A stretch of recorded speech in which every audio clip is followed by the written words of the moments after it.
कब्ज़ और मोटापा दोनों आपका बीमारी का मुख्य कारण है। जो लाइफ़स्टाइल डिसीज़ हैं, उसमें कॉन्स्टिपेशन और आपका जो मोटापा है, ये बहुत ही मेजर रोल प्ले करता है। और जब लाइफ़स्टाइल प्रॉब्लम शुरू होते हैं, तो उससे पहले हमारे एक मेटाबॉलिक लेवल पे चेंज आता है।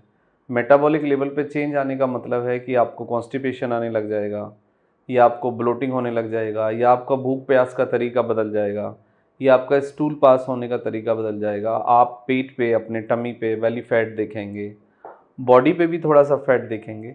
तो ये कुछ बदलाव हैं जो आपके बीमार होने से पहले आपके शरीर में आते हैं। सीधा सा कहने का मतलब ये है कि कब्ज़ और मोटापा दो चीज़ें हैं जिनको यदि आप मैनेज कर लें, आप अपने वेट को नॉर्मल रख पाएँ और कॉन्स्टिपेशन ना होने दें, तो आप बहुत सारी प्रॉब्लम से बच सकते हैं। इवन लाइफ स्टाइल प्रॉब्लम्स के पीछे जो रिसर्च से चीज़ें सामने आ रही हैं कि आपका मेटाबॉलिक चेंज, कॉन्स्टिपेशन और ओबेसिटी यानी वेट का बढ़ना, ये बहुत बड़े कंट्रीब्यूटर हैं और ये बहुत बड़े कल्प्रिट हैं। तो थोड़ा सा इस पे फोकस करने की ज़रूरत है, हमें समझने की ज़रूरत है कि इसके बेसिक कारण क्या होते हैं और इससे फिर हम कैसे बीमार हो जाते हैं। तो सबसे पहले मैं आपको ये समझाने की कोशिश करूँगा कि कॉन्स्टिपेशन और ओबेसिटी कैसे आपको बीमार करते हैं। देखो, सबसे पहले आपको कॉन्स्टिपेशन आएगा, ओबेसिटी आएगी, फैटी लिवर होगा और एक मेटाबॉलिक चेंज, मेटाबॉलिक फंक्शन आपका बदलेगा। उससे आपका गट फंक्शन बदलेगा, यानी भूख प्यास बदलेगी, कॉन्स्टिपेशन आएगा, वेट बढ़ेगा, एनर्जी कम होगी, आप लेथार्जिक होंगे, आपको फंक्शनल वीकनेस आएगी। उसके बाद आपको एक क्लिनिकल मेडिकल चेंज आता है जिसको हम कहते हैं मेटाबॉलिक लिवर डिसीज़ या मेटाबॉलिक चेंज। इसमें क्या होता है कि एक इंसुलिन रेजिस्टेंट डेवलप होना शुरू हो जाता है। इसका मतलब ये होता है कि आपका जो इंसुलिन है वो उतना प्रभावी अब नहीं रहा है। या तो इंसुलिन कम सिक्रीट होता है, या फिर इंसुलिन सिक्रीट तो पूरा होता है लेकिन वो अपना काम अच्छे से नहीं करता है। जब इंसुलिन रेजिस्टेंट आपको आना शुरू होता है तो उसके बाद कुछ बुनियादी बदलाव आते हैं बॉडी के अंदर। आपको ओबेसिटी आएगी, आपको ब्लड प्रेशर आएगा और बहुत सारे लोगों का बीपी कंट्रोल में नहीं आता है।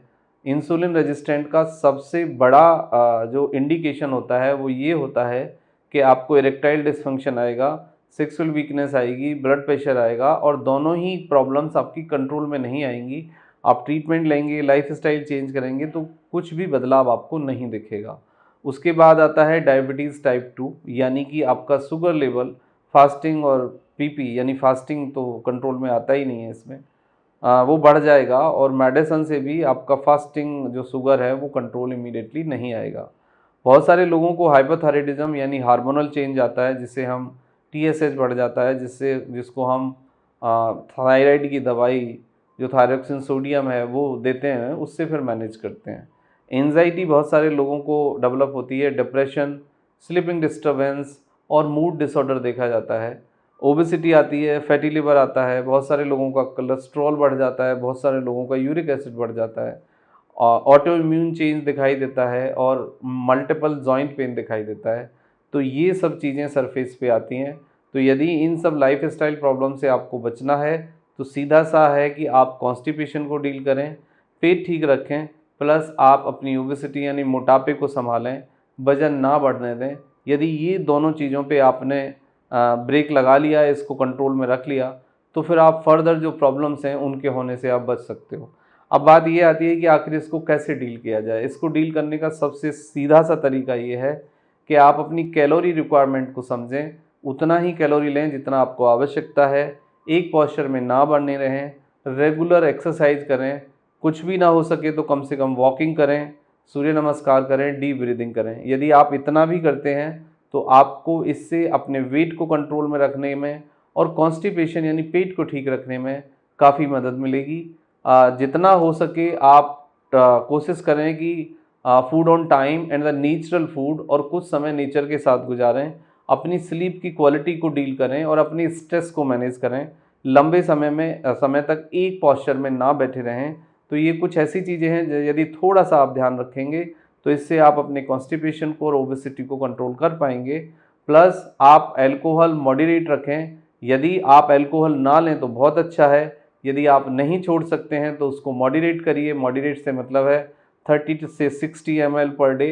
या फिर आप वीक में 200 ml कंज्यूम कर सकते हैं।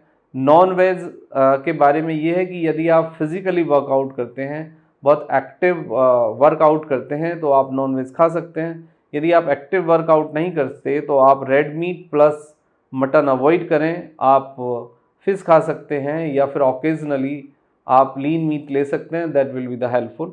Otherwise there is no need. आप वेजिटेबल्स फ्रूट्स पुश करें, आप लिक्विड डाइट लें और अच्छे से एक्सरसाइज करें और स्लीप की क्वालिटी को इन्हांस करें। तो इससे देखेंगे कि आपका डाइजेस्टिव सिस्टम भी ठीक से काम कर रहा है और आपको ओबेसिटी भी नहीं आई है। देखो, यदि आपको पेट खराब होगा, कब्ज़ होगी, तो मोटापा आएगा, और जब तक आप पेट को ठीक नहीं करेंगे, लाइफस्टाइल को मॉडिफाई नहीं करेंगे, तो आप वेट को नहीं मैनेज कर पाएंगे, वेट नहीं रुकेगा। और यदि ये दोनों चीज़ आपसे कंट्रोल नहीं होंगी, फिक्स नहीं होंगी, तो फिर नेक्स्ट लेवल पे आपकी डिसीज चली जाएगी और आपको जो लाइफ स्टाइल चेंज है उसके कारण हार्मोनल और मेटाबॉलिक चेंज शरीर के अंदर आएगा और उस चेंज के कारण फिर आपको बाद में कुछ बीमारियों का सामना करना पड़ेगा। Thank you very much and take care yourself.